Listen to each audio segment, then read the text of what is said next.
Mazda's Kudo Soul of Motion makes the design of the MX-5 very sleek.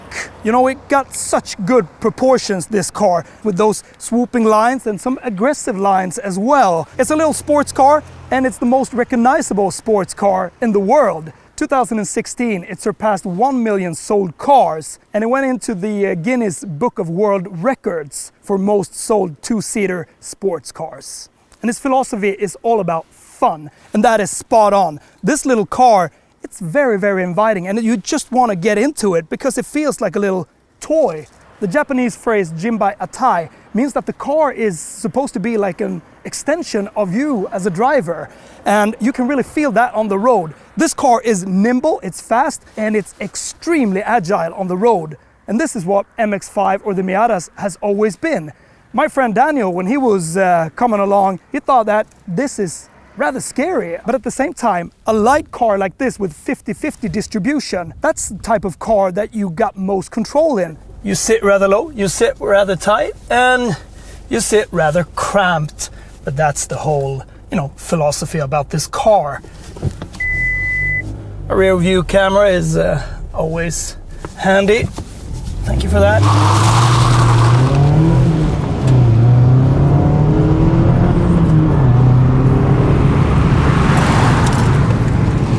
This is a simple car. It's a rather cheap car to run, but it is tons and tons of fun to drive. And that's its philosophy. You should just have fun. It's like an extension of your body. It's so small, and you feel like you're a part of the car. And you can feel that because there are some vibrations in here. It's like my camera and this powerful suction pad that I got. I need to pump that up even more because it vibrates throughout the car, through the panels, through this windshield. That's what you get, and that's what's fun. It should be lively, and this car is. And there's no systems that you need to set or anything. No calibrations in Sport, Sport Plus, Normal, Eco, anything like that. It's just one driver mode. For 2023, the Mazda MX-5 has got this new color called Circun Sand. Very, very beautiful. On top of that exclusive line, you get some extras.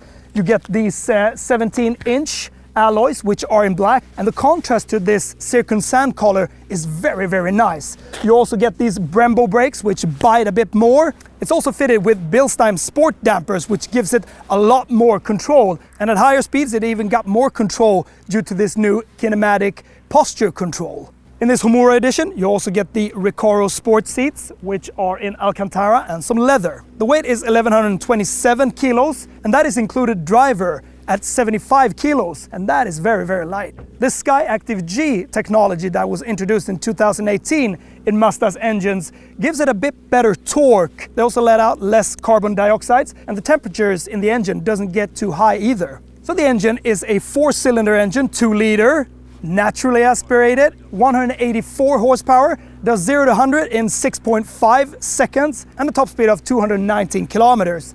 That might not sound that much, but in a car like this, it feels 10 times more fast.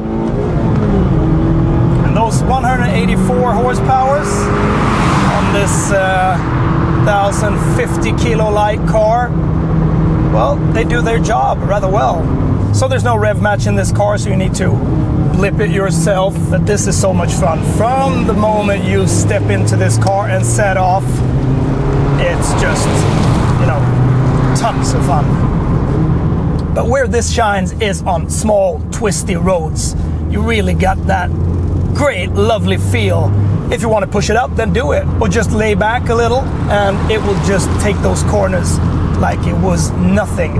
And it's also very nice to have this naturally aspirated engine. No turbos or anything, but you really need to shift this car to make it go. You need to be in the high revs. And you can also drive this rather efficient because it's so light. Combined consumption is about 6.3 liters per 100 kilometers. That's good. I think you can push it down even more if you would want. When you drive along like this, like 110 kilometers an hour on the motorway, you can hear that there's a lot of wind noise and there's a lot of sound going on and the road noise. But that's just what it is. And this steering wheel, which is rather thin, I think. I would like to have it a bit thicker, but that doesn't really matter. It suits this little compact car. But the steering in itself, it is so connected to your inputs that it's almost ridiculous. Little launch, then you really need to rev it to get the momentum going. All the way up to 7,500 RPM. 6.5 seconds. And the brakes, yeah, they're good. Those Brembo brakes, they are good. It doesn't go that very fast, but all your senses, you know, they are ignited because it feels so fast in a little car like this. And when you put the top down, well, then it's even better.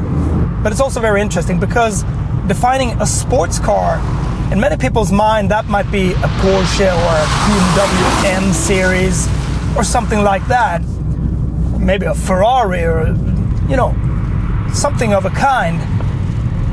And they might think that, you know, what is that? That's just a weak, underpowered little car. You can't compare. And you need to get into this car and drive it. And then you're converted.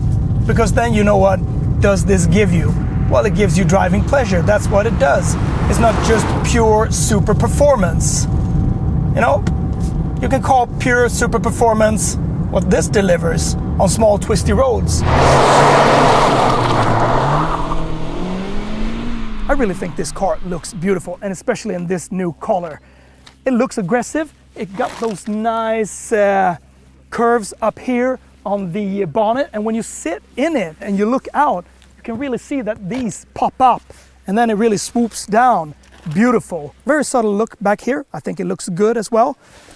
And I like these two pipes, honest, with just two pipes, and they aren't dressed in any black polished look or anything. They're just naked and honest. I like them. You get a rear view camera, that is nice, and you also get rear parking sensors.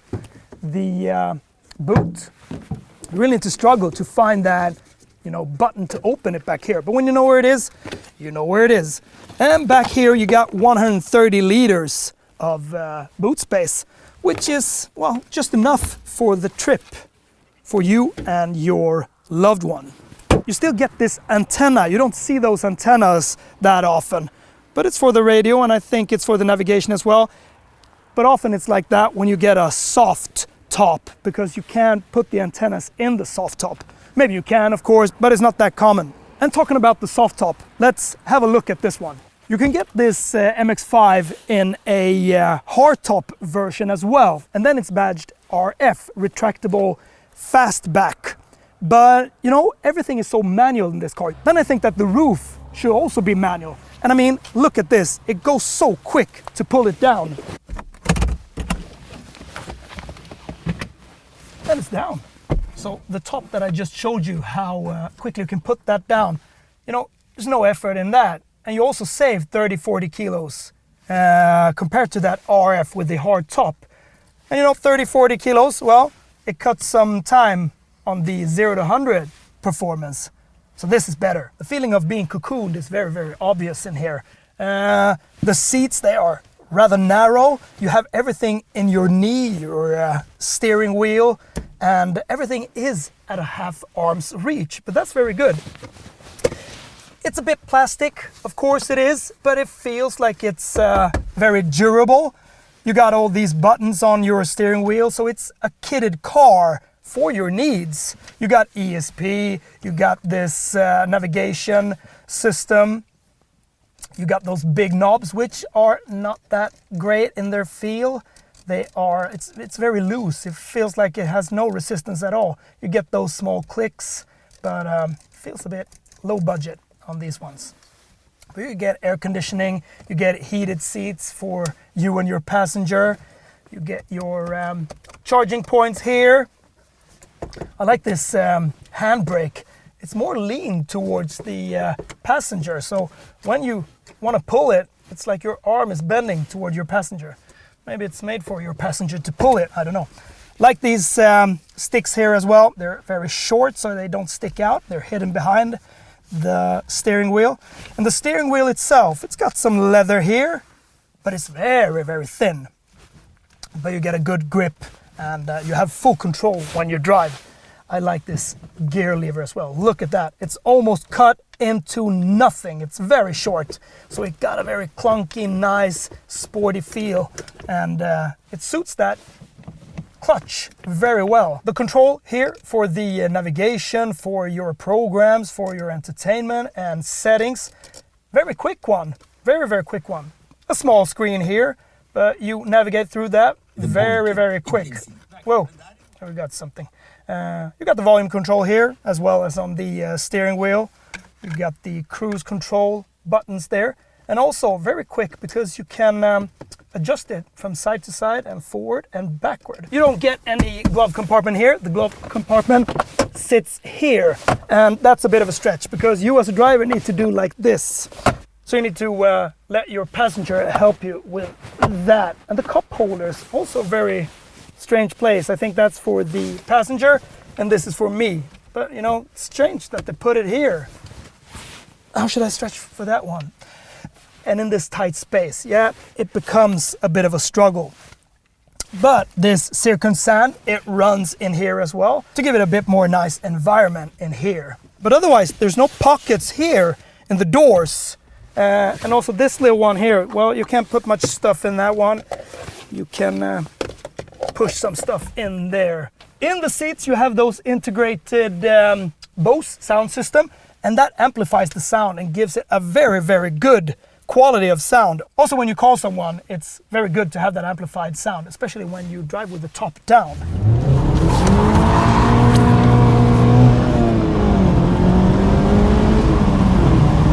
It's so easy to drift around. There's so much control. It's just that, yeah, a bit more weight to that steering wheel would be just great.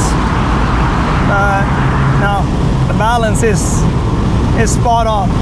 So I'm having my shades on now, hope you don't mind. It's sunny outside, you want to have your shades.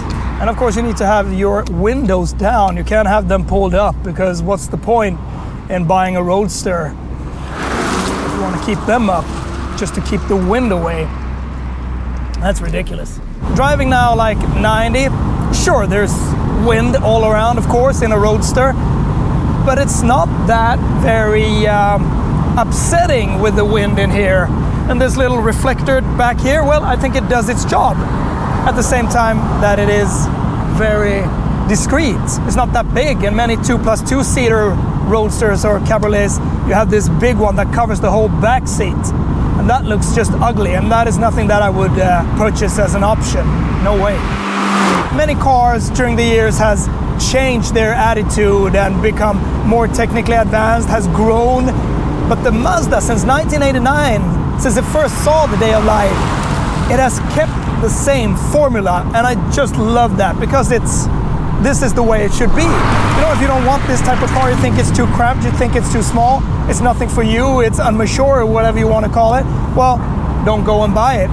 If you want to have something that is fun when the sun shines, and then this is a car for you because it's not that expensive to run. You can take it on some track days. You can't thrash it on the motorway because it's not that fast. Just need to take it out on those perfect roads. And if you drive it there, you want to get the full experience, then you really need to push it because this is not a car to cruise in. That's the wrong type of car. You really need to thrash this car a little. That's what it's about. And the engine, well, you know, you rev to 7,500 RPM, but it's not like you hear that engine that much. It doesn't really scream or give you super sensation there. But what gives you the sensation is how it handles on the roads and how you can just push it into corners at incredible speed. You know, just push it in. You can be confident that it will take that turn because it's so light. And if it doesn't, well, it's very easy to correct. Even though the steering is a bit on the light side. Changes that were made 2018 to this 2-liter engine was that it got 24 horsepower more and 700 RPM more of the rev range. And this road that starts to dry up with all that gravel that is on the surface makes it rather slippery. You just need to be focused, and that's what the car is about. It's naked and it will, react the way it will react in a very natural, sporty way. Rivals to this car, well, I think that it sits a bit on its own.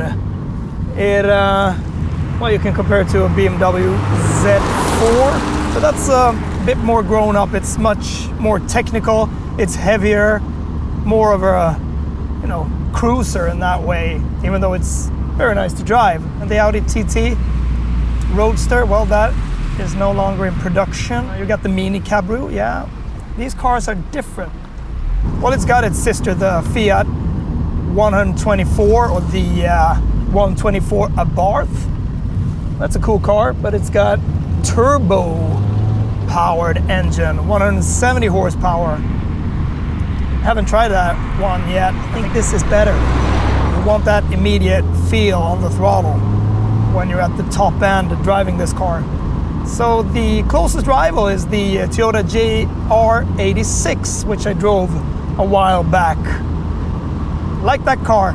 And overall feeling, those two are very, very similar. This feels a bit more, cheeky in a way, a bit more naked. It's not technical, and I think that the GR86 is still a bit too technical because you can set sport settings in 3 different steps or something, and you got track and all of that. It might be, it's a bit more powerful, it's a bit heavier.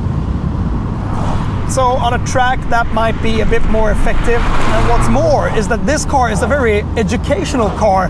If you're young, you got the money, and you want to become a good driver, but you do it on the summer and you go to some type of track days, then this is cheap to run, and it's perfectly weight distributed, and it's got all these fundamental driving characteristics that you need to embrace and handle and have control over. So driving this for a couple of years makes you become a very good driver. And also the quality of the car is good. Mazda do good cars, so it's very reliable. It's not that much that can go wrong. To sum this car up, it's very involving when it comes to driving. It's got the equipment that you need. This form factor is just perfect for what it does a day like this, on roads like this.